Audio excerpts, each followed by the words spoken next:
Sleeper factory में current लगने से एक वर्कर की हुई मौत। फैक्ट्री में शव को रखकर कर्मचारियों ने मुआवजे को लेकर किया मांग। गया जी के मानपुर क्षेत्र अंतर्गत स्थित Dayanand workers private limited company में काम करने के दौरान बिजली का करंट लगने से मौत हो गई। बिजली का करंट लगते ही जब वो गिर पड़ा तो कर्मचारियों ने देखा और उसे आनन फानन में हॉस्पिटल ले जाया गया, जहां डॉक्टरों ने उसे मृत घोषित कर दिया। घटना की सूचना मृतक के परिजनों को दी गई। मृतक के परिजन जब घटना स्थल पर पहुंचे तो पता चला कि उनके पुत्र को इलाज के लिए हॉस्पिटल ले जाया गया है। जब वह हॉस्पिटल पहुंचे तो देखा कि उनके पुत्र का शव बाहर निकालकर डॉक्टरों ने रख दिया था और बताया कि उसकी मौत हो चुकी है। मृतक की पहचान पाले निवासी ब्रजेश कुमार के रूप में की गई। उसके पिता ने मुआवजे के रूप में 20 लाख रुपए की मांग की है एवं अपने मृतक के परिवार को सारी सरकारी सुविधाएं देने एवं नौकरी की मांग की है। गया ANMCH से पोस्टमार्टम के बाद शव को लेकर कंपनी में लाया गया और वहां पर रखकर धरना प्रदर्शन पर सभी बैठ गए। धरना प्रदर्शन की सूचना मिलते ही वहां के GM और जो भी वरीय पदाधिकारी थे वो कंपनी छोड़कर फरार हो गए।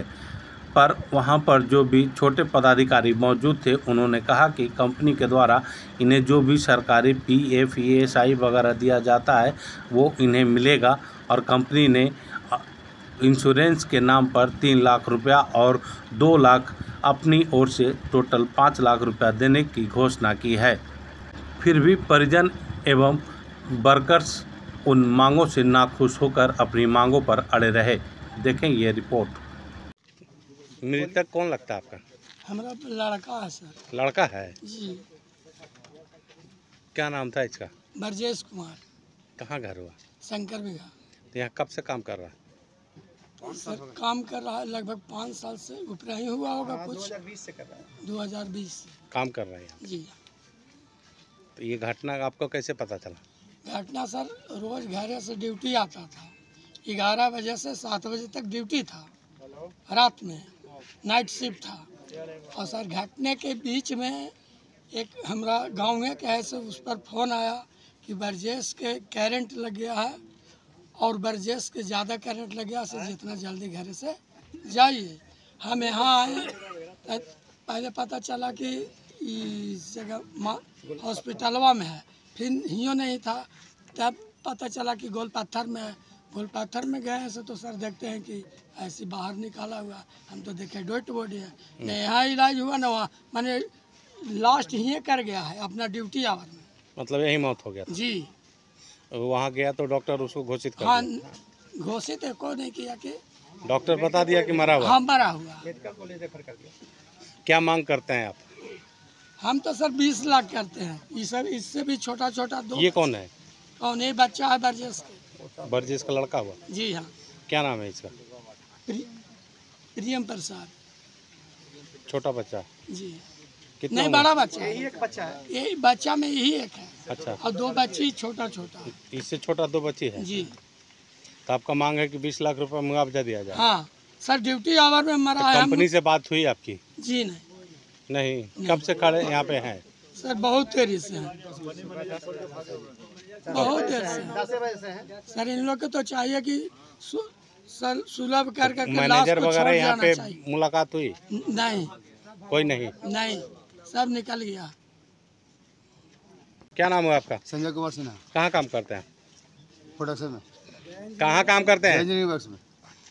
कैसे घटना कैसे हुआ? लाइन मार दिया, काम करते समय में लाइन मार। यहीं काम कर रहा था? क्या नाम है इसका? ब्रजेश कुमार। ब्रजेश कुमार। कहाँ का रहने वाला? शंकर बिघा। शंकर बिघा? पाले शंकर बिघा? उम्र क्या होगा? 36 हो गया। कब ये घटना हुआ? कल सुबह में 5:30। तभी आप लोग क्या मांग कर रहे हैं? मांग कर रहे हैं जुनून जो होता है मुआवजा मिलना चाहिए। मतलब जुनून? हाँ मिलना चाहिए। हाँ मिलना चाहिए जुनून मुआवजा जो है। क्या नाम बताए मृतक? ब्रजेश कुमार। कब से काम कर रहे हैं? 5 साल 2020 से 5 साल। 5 वर्ष। आपका क्या नाम है? संजय कुमार सिन्हा। क्या मांग है? मैं अयाज अख्तर आरजू, यहाँ के यूनियन का पूर्व में अध्यक्ष था तथा कथित लोगों ने बिना चुनाव के यहाँ एक यूनियन का गठन कर लिया, तब से मैं छोड़े हुआ हूँ। लेकिन आज मज़दूरों के आह्वान पर, मज़दूरों के बुलावे पर मैं यहाँ आया। जब घटना के बारे में जानकारी ली और कल मैं गया था पोस्टमार्टम हाउस में, मैं जानकारी जब मिला तो बॉडी का पोस्टमार्टम हो गया है। हाँ, तो कल जब हमें पता चला तो जब हम गए तो जब घटना के बारे में ये पता चला कि 5:40 के आसपास में ये टेंशनिंग करता था। ये टेंशनिंग होता है जो स्लीपर में जो तार लगता है उसको टाइट करता था। वो टाइट जो होता था वो मशीन के द्वारा इलेक्ट्रिक से होता था, तो इसमें स्विच होता है। तो रात भर तो इसने किया, लेकिन कहीं ना कहीं से वो वायर या स्विच बोर्ड लीक किया और इसको करंट लगा। 3-4 मिनट तक ये थरथराता रहा, लेकिन चूंकि इसका वर्क ही है थरथराने वाला, जिस वक्त टेंशनिंग होता है उस वक्त थरथराता है आदमी। देखने वाले इसके साथी ने समझा टेंशनिंग की वजह कर, इसके काम जो कर रहा है इसकी टेंशनिंग की वजह कर ये थरथरा रहा है। लेकिन थरथराते थरथराते जब ये गिर गया तब सुपरवाइज़र दौड़ कर आया कि गिरा क्यों। जब उसके बॉडी को छुआ तो उसमें करंट था, तब जाके उसने स्विच बंद किया। यहाँ से चूँकि कई मिनट तक थरथराते थरथराते गिरा, आप अंदाज़ा लगा सकते हैं कि यहीं डेथ हुआ कि रास्ते में हुआ। लेकिन जब हॉस्पिटल में गया डॉक्टर ने क्लियर नहीं किया, कहा कि हम नहीं देख सकते, आगे ले जाओ। गोलपत्थर में गया, वहाँ भी लोगों ने देखा, कहा कि मेडिकल ले जाओ। मतलब ये क्लियर नहीं कोई किया कि किस वक्त डेथ हुआ। वो तो पोस्टमार्टम रिपोर्ट से ही पता चलेगा, या जो पता लगाने का तरीका है उससे पता चलेगा कि डेथ। लेकिन कल लगभग वहाँ पोस्टमार्टम हाउस में मैनेजमेंट की तरफ से जो ऑफिस में काम करते हैं वो लोग, स्टाफ यूनियन के लगभग 10-15 लोग वहाँ मौजूद थे और मजदूर साथी भी कम से कम 50-60 के संख्या में वहाँ मौजूद थे। वहाँ पर HR के पद पर जो है अमित कुमार, उन्होंने आश्वासन दिया मेरे सामने कि जितना ज़्यादा से ज़्यादा होगा, चूँकि हम भी मजदूर हैं, हम कोई मालिक नहीं हैं, हम भी वहाँ एम्प्लाई हैं और एम्प्लाई को जो हक मिलना चाहिए वो हम दिलाएंगे और बढ़ चढ़ के दिलाएंगे। जो साथी मेरे साथ थे उनके सामने हमने कहा, अमित बाबू याद रखिएगा इस बात को, जो आप कहा है बढ़ चढ़ के दिलाएंगे, मतलब जो अधिकार है उससे भी ज़्यादा दिलाएंगे। तो जब ज़्यादा दिलाएंगे, आज जब इन लोगों ने निर्णय लिया, तो इन लोगों की मंशा थी मैनेजमेंट की भी, मैनेजमेंट यानी मैनेजमेंट मतलब मैनेजर, जनरल मैनेजर, वो कहीं गए हुए थे मोतिहारी वगैरह। लेकिन उनको जब ऐसी घटना घट गई तुरंत अपना पूरा प्रोग्राम को रद्द करके आना चाहिए था। लेकिन उन्होंने कहा कि हम शाम तक आएंगे। कल शाम तक के बाद बात थी, लेकिन इन लोगों को, जो हमारे इनके मृतक के पिता रामानंद जी हैं, वो हमारे यहाँ काम करते थे। उनके रिटायरमेंट के बाद यहाँ हम लोगों ने एक एग्रीमेंट किया था कि जो मजदूर रिटायर करेगा उसके परिवार को हम एक परिवार को लेंगे। उसी के अंतर्गत इसको लिया गया था। 2020 में इसकी बहाली हुई थी। तो ये रामानंद जी इस सबको बुला करके, और इन लोगों ने ये चक्कर में थे कि लाश को जल जाए तब हम आए, कहें कि हाँ क्या लोगे, बार्गेनिंग करेंगे और 2-4 हज़ार रुपया दे करके मामला ख़त्म कर देंगे। लेकिन इन लोगों को, इनके परिवार वालों ने या जिन लोगों ने इस लाश आज तक रहने की वजह ये और दूसरी ये भी है कि मृतक के भाई बड़ोदरा में रहते थे, वो आने में उनका विलम्ब था, इसीलिए आज तक लाश रखा गया। तो अब बताइए कि 36 घंटा हो गया है, अब तक मैनेजमेंट को यहाँ इस पर कार्रवाई नहीं करना चाहिए था कि जो भी हो भाई उसको जाके संतावना दे, आके परिवार से मिले, मजदूर साथी से मिले कि भाई तुम्हारा मजदूर साथी चला गया। उन्होंने क्या किया है कि अपने मोबाइल को ना मालूम किस प्रक्रिया से ऐसा कर दिया है कि जिस फोन से भी लगाते हैं कहता है कि अभी नेटवर्क से बाहर है, या फिर कहता है कि आज दूसरे कॉल पर व्यस्त है। समझा? हम 2 घंटा से लगातार प्रयास कर रहे हैं, लेकिन उनका मोबाइल कंपनी में नहीं है कोई, और कंपनी में कोई नहीं। HR विभाग गए हैं और जो निम्न स्तर के सेकंड श्रेणी के जो लोग स्टाफ है वो लोग हैं, तो उन लोगों को ऑथराइज करके इन लोगों ने वर्गला रहे थे। इन लोगों को जो मांग है तो वो ऐसी है, ESI, इंश्योरेंस, ग्रेच्युटी, परिवार को पेंशन, ये तो अधिकार है बिल्कुल। लेकिन आप ये देखिए, घटना किसी वक्त भी घट सकती है।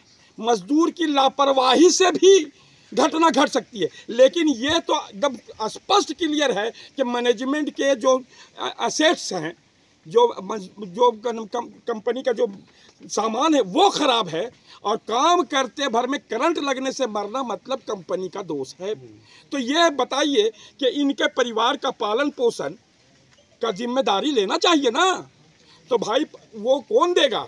मैनेजर लेगा, मालिक तो आएगा नहीं हैदराबाद से, तो जो यहाँ है भाई। लेकिन सारे लोग गायब हैं, और ये लोग अड़े हुए हैं कि जब तक हमको मुआवजा का घोषणा नहीं होगा, कंपनी क्या दे रही है, दिया इंजीनियरिंग स्लीपर फैक्ट्री के मैनेजर या मालिक के तरफ से हमको क्या मिल रहा है। जो मेरा अधिकार है, जो गवर्नमेंट देगी, ESI का प्रेफरेंस देगी, हमारा ग्रेचुटी का प्रेफरेंस देगी, इंश्योरेंस का प्रेफरेंस देगी, जो भी देगी वो गवर्नमेंट देगी, जो हमारा अधिकार है।